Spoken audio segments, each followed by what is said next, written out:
నువ్వే కావాలి మూవీతో హీరోగా ఎంట్రీ ఇచ్చారు సాయి కిరణ్. సాయి కిరణ్ ఫేమస్ సింగర్ అయిన రామకృష్ణ గారి అబ్బాయి.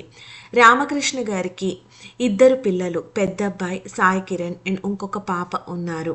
సాయి కిరణ్ చాలా టీవీ సీరియల్స్లో కూడా యాక్ట్ చేశారు అండ్ ఎన్నో పాటలు కూడా పాడారు. సాయి కిరణ్ ప్రత్యేకత ఏంటంటే ఆయన స్నేక్ ఫౌండేషన్ మెంబర్. స్నేక్స్ని రెస్క్యూ చేస్తారు. ఒకటి రెండు సార్లు ఆ స్నేక్స్ తన్ని కాటేసినా కూడా ఆయన పట్టించుకోకుండా చాలా చక్కగా యానిమల్ రెస్క్యూ ఆపరేషన్స్ చేస్తారు. సాయి కిరణ్ గారికి 2010లో వైష్ణవి అనే సాఫ్ట్వేర్ ఇంజనీర్తో పెళ్ళైంది. సినీ సెలబ్రిటీస్ అందరూ కూడా వచ్చారు ఈ వెడ్డింగ్కి. ఈ వెడ్డింగ్ అప్పుడు ఎంత సెన్సేషన్ అయిందంటే హెడ్ ప్రీస్ట్ తిరుమలకి ఆయన రమణ దీక్షితులు గారు వచ్చి ఆ దంపతుల్ని ఆశీర్వదించారు.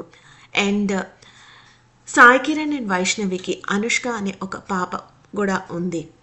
సాయి కిరణ్ అండ్ వైష్ణవి కొన్నాళ్ళ తర్వాత విడిపోయారు.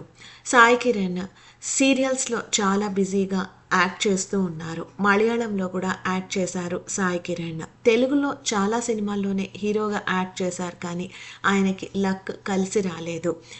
ప్రేమించు మూవీ, అట్లాగే రామోజీరావు గారు ప్రొడ్యూస్ చేసిన 2-3 మూవీస్లో లీడ్గా యాక్ట్ చేశారు సాయి కిరణ్. సాయి కిరణ్ ఇప్పుడు అష్టాచెమ్మ సీరియల్లో తనతో యాక్ట్ చేసిన శిరీషతో ఎంగేజ్మెంట్ చేసుకున్నారు. ఆ ఎంగేజ్మెంట్ పిక్చర్స్ ఇప్పుడు సోషల్ మీడియా వేదికగా వైరల్ అవుతున్నాయి. ఆ మూమెంట్స్ చూసేద్దాం.